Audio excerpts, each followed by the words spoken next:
one second here. You're telling us that you are the stormtrooper, that when you walk through that doorway, you were the one that banged his head in that doorway? Yeah. Yes, that's me, yes. Amazing. Oh my goodness. Wow. I've always wondered who that was. Who was the stormtrooper who banged his head? So many claims unsubstantiated. Who was the stormtrooper who banged his brains? Nobody knows, the mystery remains. A little over a year ago, we stumbled upon a story that's become a legendary blooper in cinematic history. We met Laurie Goode, an actor from the original Star Wars movie, the iconic A New Hope. Laurie is the stormtrooper who unintentionally banged his head on the door as he entered the scene. It's the kind of classic blooper you simply can't unsee once you've noticed it. Fast forward to the aftermath of our interview, and lo and behold, the galaxy was not as black and white as we thought. Multiple individuals have stepped forward, each claiming to be the stormtrooper in question. What followed was nothing short of a Star Wars saga of its own. Laurie learned for a chance to set the record straight, to retell the story along with a secret weapon, Mark Kirby, another actor from the original 1977 Star Wars movie. So prepare to be transported back in time as we peel back the layers of a galactic mystery. It's a conversation that will leave you starstruck and shed new light on the legendary Headbanging Stormtrooper. Strap in, and may the Force be with you. So, Mark, let me just ask you one quick favor before we get started. Can you turn your camera horizontally? Just turn the phone 90 degrees. What are you, the director now? You know, he's having a laugh. All right, leave it like that. All right, here you go.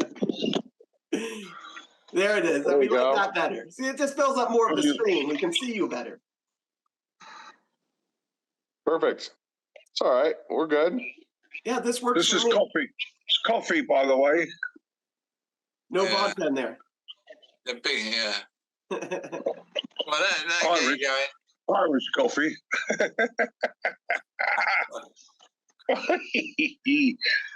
God, first thing in the morning, you're having a laugh here. Oh, that's right. That'll be right.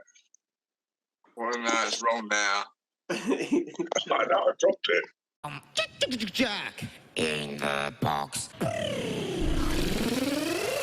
Hello, YouTube. We're doing another interview here with Laurie Goode. We also have a gentleman named Mark Kirby. I've got DB with me as well. DB, What's up, everybody? How you doing? Now, you'll remember we talked to Laurie a few months ago, and Laurie is actually the actor that played the stormtrooper that hit his head in the original Star Wars movie. Laurie, welcome back to our program here. Hi, hello there, yes. And Mark was there that day. And then Mark, you were also in the Star Wars movie as well. How would we know you from the original Star Wars movie? What character did you play? Which what? I was a rebel trooper. Wow. So you're one of those troopers that are in the corridor when the stormtroopers first come in. Is that correct? That's correct. There's a 3 or 4 second. I've got a 3 or 4 second close up going like this. That's me.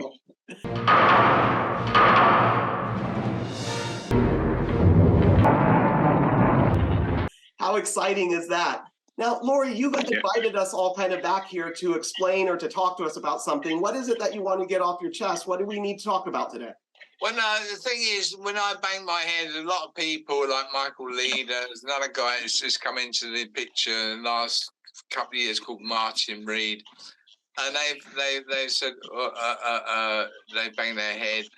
And Martin Reed was going on about, he said, when I banged my head, everyone laughed. Well, as Mark would tell you, you know, in a film like that, if you bang your head and everyone laughs, they're not going to use it. They're going to go for the shot again. They're going to get the shot right. They're not going to just say, "Oh, that's funny. We'll put that in the film." So, and this guy reckons he was getting £60 a day, and as Mark would confirm with you, we were getting like 12 to 15 quid a day. It was nowhere near 60 quid a day. So we're all wondering, sort of like, well, people I've spoken to are wondering about, like, who is this Martin Reed? I've never heard of him before. I don't think Mark's ever heard of him before, but Mark would back me up on the fact that, you know, he was there that day, and also that, you know, the money wasn't what he reckoned he was earning. He's only a stormtrooper. He wasn't an actor as such. An actor would be on a contract. Right, he was more just like a background character, so you all would have got like the same pay, the $12 pounds per but day. the thing is, with a shot like, I mean, it wasn't supposed to be a comedy. I know it was turning out to be a comedy in the fact that the bits and pieces were falling off as we ran along, you know, as stormtroopers. But you know, if everyone laughs, if you bang your head and everyone laughs, they're not going to keep the shot in. They're going to do another shot until they get it right. But and the thing is, with the shots that we did, we were holding the guns in our right hands, and then an astute assistant said, "You're holding the guns in the wrong hands. It's in the left hands." And we did the one take with me back with the guns in our left hands, and that's when I banged my head. And they said, right, we got that. Probably thinking, oh, we've got enough shots, so we must have one out of 6 or 7 shots. We must have one to use. So they didn't realise that we've been holding the guns in our right hands. And when they looked at the end of the day in the rushes, they realised they had the one shot of us holding the guns in their left hands. So they had to use it, and that's the one when I banged my head. And then, Mark, were you on the set the day that Laurie banged his head? Were you there? You weren't one of the stormtroopers, but it wasn't on the set, I think. I mean, I was there, but I wasn't in that particular. Obviously, I wasn't in that shot because it was filmed probably the other side of the studio on another set, you know. But we spoke about it at lunchtime, and that's when I lost my visor. And there's certain shots of me in the film and out of the film. I have seen it, but I can't recollect which particular scene it is. But one with a visor, one without a visor. But I will say this: I've had a look because I wanted a copy, and they have been in and digitally, whatever the word is, digitally remastered the master shot because I've got dodgy teeth, and I can see that my teeth are American teeth, perfect on the close-up now. Mhm. Yeah. they CGI'd your teeth. My tooth sticks out of it here, and when on that, I was like sideways. If you know the film, don't you? When he bursts open the doors, well, prior to the bursting of the doors, it's like 2 minutes in. I can't remember exactly how many minutes and seconds, but right. There is a, you know, the close up of me. Yeah. Well, while we're talking about it, when I'm editing this, I'll put up those shots that you're talking about. It's like in the first few minutes of the movie. I know exactly what you're talking about. We'll look for the fix of your teeth. But what are you talking about with this visor? You're saying that there's some shots you have a visor on and other shots the visor's off? Well, from what I noticed, yeah, it's like, Laurie, I've seen the film a couple of times. I never noticed, you know, it's so small, unless you didn't know. Like most films have got, you know, problems with continuity and things like that. I never noticed it till Laurie mentioned it to me. On the film, that is, you know, on the clip. I never noticed that as he came through the door, he banged his head on the side of the helmet. Yeah. Right. We spoke about it at lunchtime, and I said, oh, yeah. And that's when I went with all the uniform, because in those days we were young, and we went for a couple, you know, a liquid lunch, a few beers. And when I got back, I hadn't got my visor. So she said, go back and see if you can find it. So I went back. I couldn't find it. So it's dropped off somewhere. Now, I can't remember if we must have taken the master shot that close up. But then there's other shots of me running down corridors and all sorts of nonsense. And I think that is probably one where I haven't got the visor. But there again, you wouldn't notice that unless you were with the in crowd and you knew. You know what I mean? Wow, we might be breaking another Star Wars continuity blooper right now. This is pretty interesting. I'll definitely look for those shots and find you, Mark, and we'll see if you have visor on or visor off. Have you seen that one with me and a shot? It's on the blooper reel where I'm there, and the guy next to me, his helmet falls off. You not seen that one? I don't know if I've seen that one. I'll look for that too. That maybe on YouTube or something. I'll find that blooper. No, go to Star Wars blooper because it's only about 1 or 2 shots in, and I'm there, and it's the same thing like that. But the guy next to me, he goes like that, but his helmet falls off, and you can see me going like that. Oh God, here we go. Take 27.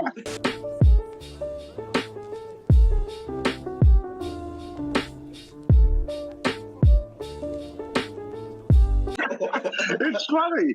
I laugh at it all the time. I go, oh, here we go. I want to go to lunch and have a beer. You know what I mean? This type of thing. You know, we get this right, for God's sake.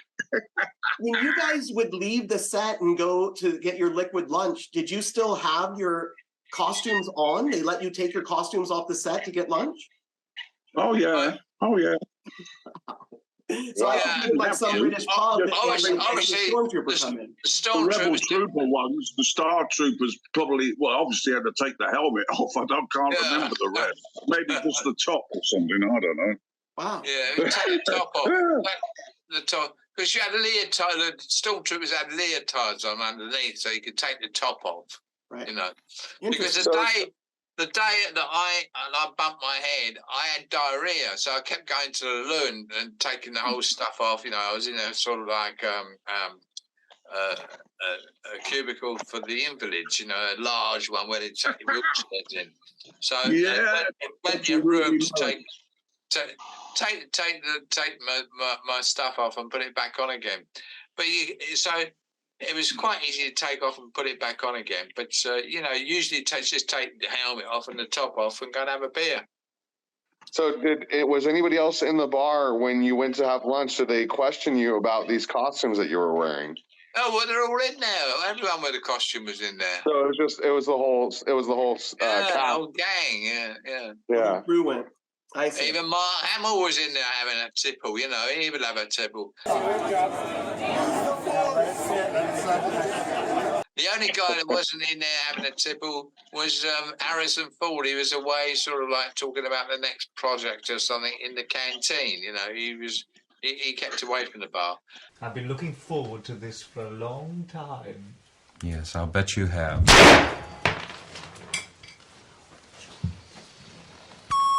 But Mark Hamill would have a drink. From talking to you guys for a few minutes here, it does sound like Mark is collaborating with your story, Laurie, that, you talk to him in the bar saying, hey, I hit my head, and he remembers that. Why do you even think that this gentleman, Martin Reed, would want to take this away from you? What's important? I don't know.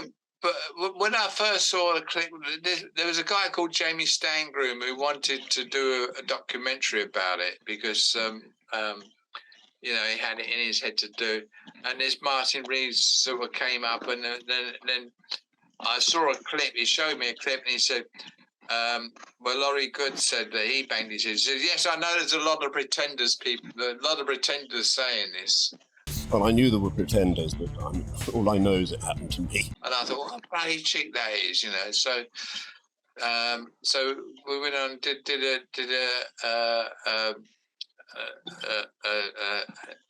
it's called The Empire Strikes Back, so we did a video on that.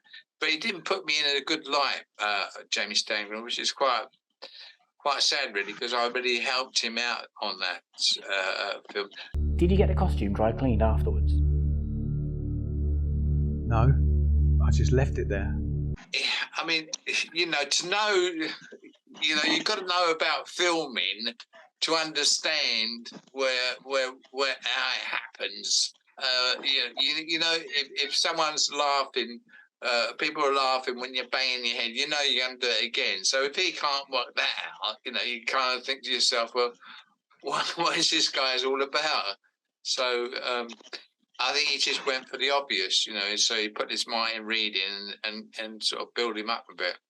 I see. Do you remember this Martin Reed? Was he one of the crew guys that you remember being on? I don't know anyone that knew Martin Reed. I don't think. I don't think Mark even knows Martin Reed. I don't know anyone that's He's ever a heard. nobody.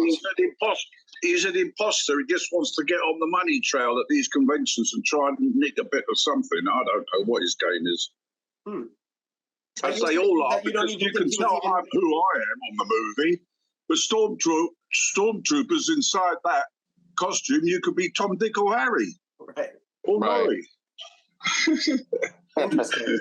So you're saying that you not only did he say he got the wrong amount of pay, but you're also saying neither of you two even know who he was. He was never even on the set. I don't know anyone who knows who he is. Even Chris Barn or any of the regulars that did it in those days. I don't know. I mean, Laurie, there are pictures of you on the set, some with like your stormtrooper costume on, but with the helmet off, that other with like Pam Rose, where you're like lying on the couch together. Does he have any pictures or anything like that of him on the set? No. And another thing is Jamie Stangroom said that when Martin Reed banged his head, one of the assistants recognised him. I thought, well, how can he recognise him? And he's got his helmet on. It could be anybody with a helmet on banging their head. Sure. You know, I saw the documentary that you're talking about. It was like The Empire Strikes Door, I think is what it was called. And they had Gary Kurtz on, who was one of the producers of, and he said that he kind of remembers seeing it, and they went with that one shot because it had the most energy, is what he said. That's it, yeah. It was the best take in terms of the speed in which the Stormtroopers came out, and energy-wise, it definitely was the best. There's no question about that. But the thing is, you see, they're not going to turn around and say, "Oh, we made a great mistake there." That's PR for them. They're to say that they got it right. They're not going to say, "Oh, we did 7 shots and 6 of them had the guns in their right hands." And I asked Jamie Stangram about that, and he did ask him that question. But he felt he couldn't press it anymore because I think he felt a bit inhibited. You know, Gary Kurtz, the producer, he didn't want to push him on it. But I mean, I don't think anyone's going to own up and say, "Oh yeah, we got it wrong. We got it wrong." To have some one with more energy, then just speed up the film a bit, maybe. If you've got all the other shots are with the guns in their left hands, if that was the case, but it wasn't the case. We had the guns in our right hands. Sure. Mark, when you come back, I have a couple of additional questions for you as well. But, another thing I did see on this documentary, Laurie, is they actually had you do a lie detector test as well. And when the guy reading the lie detector, he said that it looked like that you were being decisive on it. Laurie Goode, I can reveal that you failed the polygraph test. Yeah, I know. I was on medication at the time. I was I had sleeping disorder, and I was on diazepam and Sobuclone. So the camera crew were there. Everyone's there. What am I going to do? Say, "Oh no, I can't do it." Because I wasn't told that would be the case. So I went ahead and did it, and I failed. So, but there are certain medications that you take that's going to fail. What it does, it detects nervous energy. That's all it does. And there's a guy in Jeremy Cole's show in this country who committed suicide because he failed a polygraph test. Because they call it a lie detector, but it isn't a lie detector. It's to detect nervous energy. And if you're in a nervous state of position, and anything that alters your nervous system, like sleeping pills or coffee, or if you have too much coffee in the morning, you probably will fail a polygraph test. And in America, to join the services. If you fail a polygraph test, they won't accept you. But if you have it sort of like you pass on the 6th time, then they'll accept you. So it's all really a bit of a You only took one thing. Yeah. Huh? You only took the one test. You didn't go back and take a second. No, I didn't take one test. Yeah, because the thing was, I had the new guy. They got free publicity out of it. It was at 8 o'clock at night. I'd driven 120 odd miles, and I thought, I was dog tired, and I, as I say, I was taking medication that didn't suit the practice of taking the polygraph test. So, and when that happened, when they showed that on and he said to me at the time, I said, look, I've been taking this medication to Jamie Sangrim. He said, oh, we'll put it down as inconclusive. But then he went and said, oh, Laurie Goode failed his test terribly or miserably or something like that. And I was a bit annoyed with that. And I lost a lot of people from Facebook sort of cancelled me after that. Interesting. Giving Laurie that result last night was probably the hardest thing I've done in my career. Very interesting that there's kind of like this controversy around the stormtrooper that banged his head in the Star Wars movie. Very interesting to hear it directly from your mouth, Laurie. Mark, while I have you here, I just want to ask you, I asked Laurie some of these questions when we first talked to him, but when you were cast for the Star Wars movie, what did your thought about that when you were cast for the movie? Were you excited to be in the movie? Did you think that it was going to be as big as what it turned into? Well, I just turned up, as per usual, as you would do for a casting and costume fitting. I got picked. I'm glad I got picked as a rebel trooper and not a stormtrooper, because I would have walked off after about 2 days, because it was a bursting hot summer and everybody was sweating like hell, And that was only outside. Funnily enough, once you got inside the studio, it was cooler. Sure. And when you actually saw the movie for the first time and you saw yourself kind of have that 3-4 second close up, what did you think when you saw yourself on the big screen close up like that? We might have lost Mark for a second. Sorry about this. I'm in the monsoon season here. I can't hear anything. I've got to close all the windows and doors. Okay, all right. We'll give him that second to do that. This is interesting, Laurie, talking to both of you at the same time. And I guess Mark is in, what country is he in? Bangkok. Bangkok, Thailand. Okay, so we're definitely globe-trotting today.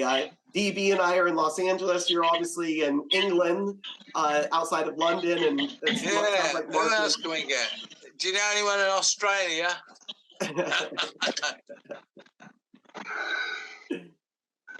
Good eye. So, Mark, thank you for shutting the windows. I was asking you, when you saw the movie for the first time and you saw that close-up of you, that 3 or 4 seconds of Mark Kirby right there on the screen, what was your thought when you saw, wow, they put it in the big screen? Yeah, I went, wow, they've left that in. Yeah. I thought, well, that's good. At least you can see my face and everybody will know who I am. As I said before, Stormtrooper, it could be anybody. Sure. When you saw it the first time, were you with any family or friends that watched it with you? I can't remember, but I know I'd been to Japan on some kind of autograph signing thing, and I was given all the CDs and loads of merchandise, so I watched it on the I can't remember going to a movie theater. Or maybe I did. This is a long time ago, boys. Behave. It was a long time ago in a galaxy far, far away. You're right.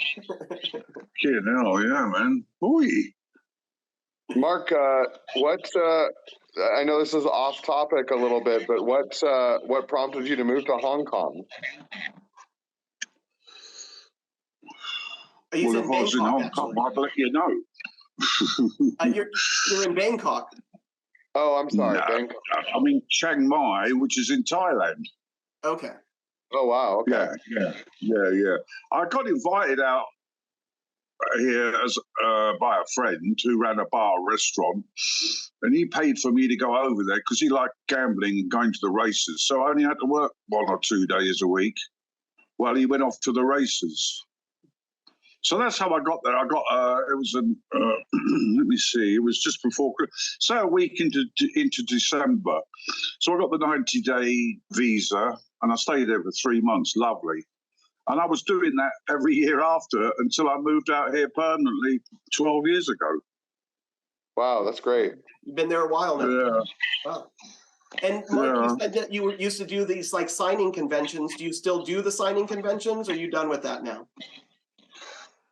I did a signing when I went over to see Laurie 4 years ago. I did a bulk signing for a few £100. Yeah. And then they used to send me stuff, and I can't be bothered with it anymore. You know what I mean? I don't need the money. Is there anything about those conventions that you miss, not doing them for 4 years and beyond? Well, they're all very jolly to go and see. Your old friends. And meet up with the old gang and the friends that, you know what I mean? A couple of my dear friends that I used to hang about with, one Stuart Mars. Unfortunately, he's passed on. And then there was Salo Gardner. He's gone. He was in Star Wars. We were the main faces of the time, you know what I mean? Because we were young and we always used to work a lot, you know. And I can't remember who else has passed on. Who else has passed on? Well, Sailor's gone. Yeah. You know, we had a chance to talk to your friend. What's his name? Dave Holland. Dave Holland. Yeah, Dave Holland's passed on. And the other guy that was purported to take your place and said he was the one. Mike Leader. Yeah, Mike Leader, he's passed on also, yeah. He was another guy, Laurie, that said that he also was a stormtrooper that banged his head? Yeah.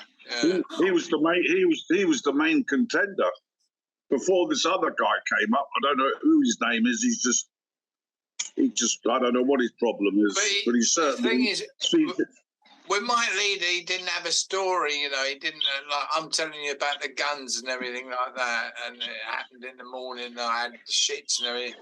So when Jamie Stangroom said, "Why did you?" What banged? He said, "Well, I just wasn't looking where I was going. I banged my head." And then when he asked him to sort of like just have an interview with me or something, he refused. So anyway, he died. He died about 6 years ago, I think. Oh wow. Okay. And Laurie, you still do these conventions, these signing conventions, correct? Yeah, I did one in place called Western Superman 2 weeks ago. I've got another one coming up in locally here in about on the 28th this month. It's I don't really, people approach me. I don't really look for it anymore. People approach me because sometimes it's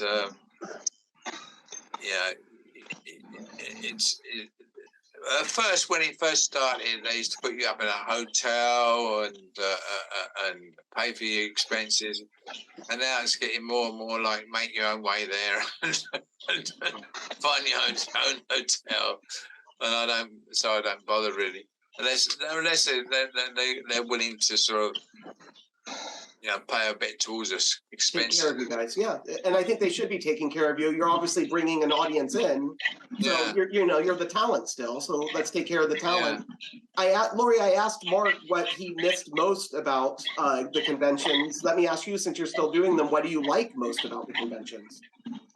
Well, you meet like the last one I did. I met a guy called Chris Parsons. I've known for a long time, and it's so you meet up with your old friends and talk about the past and the good old days.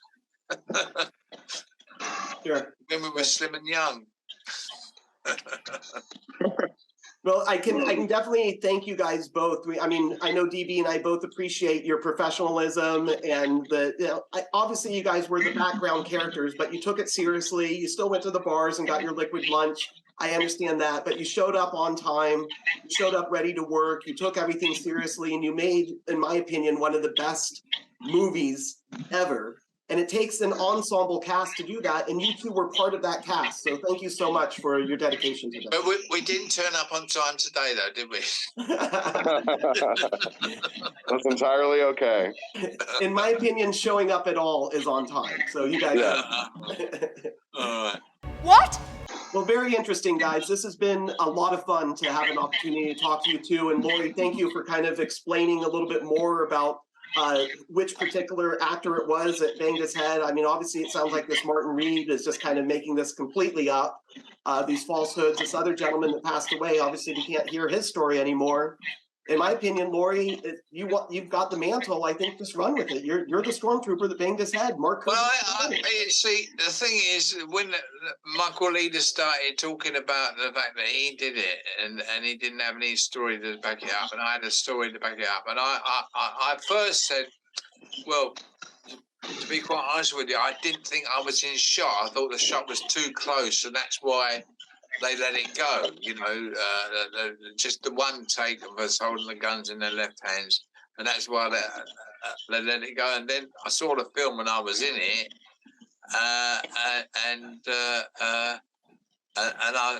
so I kept saying the story that I didn't think I was in shot. And then Michael Leader started saying what I was saying. You know, so whatever I said, he copied. So I knew he was lying. So I kept it a secret. But after a while, now, you know, I've started telling so many people now about the guns being held in our right hands first, and then our left hands for the one shot. That it kind of makes sense, and of course. And a lot of people now know that it's my story and not Martin Reed's story or Michael Leader's story if he was still alive. And that's my story because I've told so many people. And my mistake was that I should have said that earlier. If I'd have said that earlier, then, you know, everyone would have known it would have been my story. And so, Laurie, when was it? Do you remember, like, about what year it was when you started saying, no, I am the stormtrooper that banged his head? Well, I did a job. I went up for a music video called by Skin Records. It's on YouTube. It was 1999, and they were doing a Star Wars related theme to the song. And I said, well, I was a stormtrooper banged his head. They said, oh, we got to have you. So I rang up my agent. I said, look, listen. I said, ask for £500. They're gonna use me. But they only got £100 for me. But you know, I was even saying it before we did conventions. That was 1999. So they got me dressed up as a milkman coming through the door, hitting my head.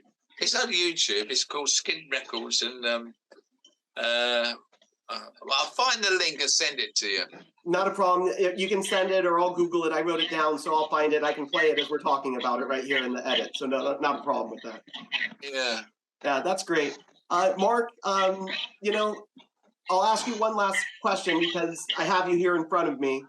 What would you say has been the best advantage that you've had being in that original Star Wars movie? Has there been a positive in your life? Has there been an advantage in your life from being in that first Star Wars movie? Well, at the time, yeah, quite a bit of notoriety, you know what I mean? Everybody in the pub, and that's him, and, you know, this, that, and the other. But if it hadn't have been for Star Wars, I'd never have gone to Japan, which is a lovely country, and I like it. I've been there twice since. And obviously Germany, yeah. Did you enjoy that, so that was all... as a young man, you know, being in the pubs and people pointing at you? Well, to a point, yeah. Well, it was easy work, Mark, wasn't it? I mean, it wasn't. We weren't stretching ourselves. Every now and then, you had a rotten job where you had to stand in the rain or something. But most of the time, it was quite. Doing the work wasn't too strenuous.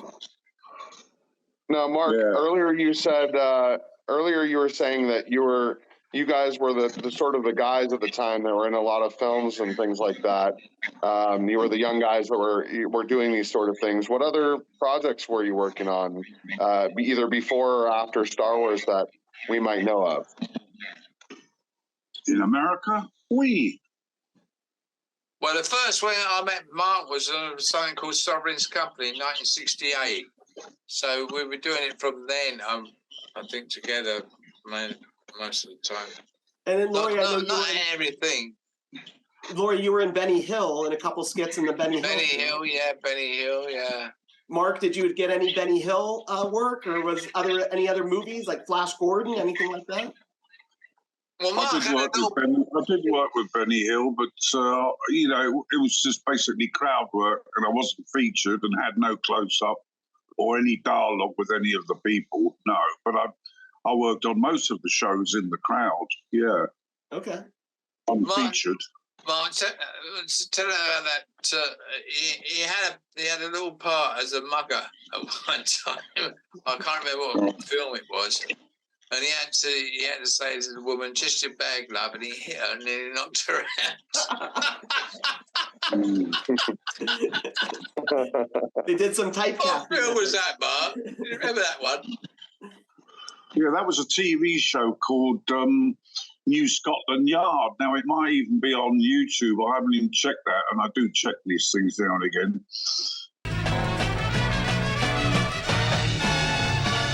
But I did one rehearsal, and he said, "No." The director came up. He said, "No." He said, "You got to put a bit more into it, like, you know what I mean." And I didn't bang her exactly on the head, but it glanced her head. You know what I mean? And she sort of fell over, and I said, "Oh dear, sorry, dear." So she said, "Oh, I'm all right. You know, it wasn't that bad." He actually. No, she was all right. Funny stuff. So you see, at the end of the day, it was quite, you know, a lot of fun things happened, and you know, you do 2 days work or 3 days work in those days, and you would earn the same amount of money as what a tradesman would get for working the whole week. So it was a great incentive to do it, really. And you used to go from area to area, so you never back to the same place all the time. Catch on the day. Pinewood Studio. Take money. As Bill Risley. And what was the other one? He's dead, isn't he? Who was it called? Anyway. You'd be at Pinewood, you'd be at Shepperton, you'd be out on location all around London. And so in those days, if they sent you, I went down to Swanage to do a film, something called The Immortals, which is sort of like a fantasy Roman soldier thing, finding a river of immortality if you bathed in it. And we stayed down there for 3 days, you know, put us in the hotel and everything. It was great in those days because, you know, but now they just get local people. But yeah, that's how it was then. Now I could imagine being young men in London in that scene in like the early to late 70s. Also, I guess sounds like the late 60s as well. I mean, just what a time to be in London and be an actor and not being afraid. And I mean, it just must have been just a marvelous experience for both of you guys, not just Star Wars, but the whole era. Yeah, it was, yeah. Really awesome. Well, guys, I think we're going to wrap it up here. This has been great. Thank you again. Laurie, we'll make sure we do this edit. We'll let you see it before we actually air it. Mark, bless you, if that was a sneeze over there. Okay, sorry about that. Not a problem. It's okay. That is out. Thank you very much, boys. It was a pleasure to meet you, guys. As I always end it, may the force be with you. Okay. Thank you very much. You got it, guys. It was a pleasure. Thank you. Cheers, guys. Thank you. Cheers.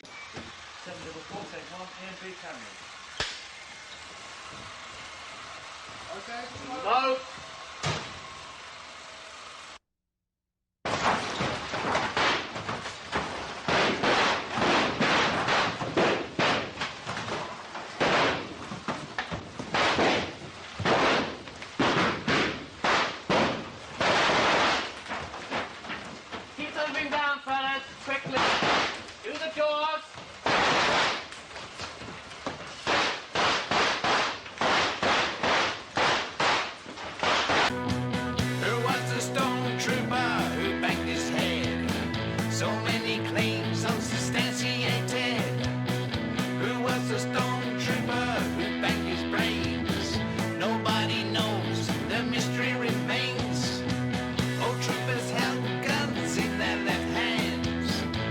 is a part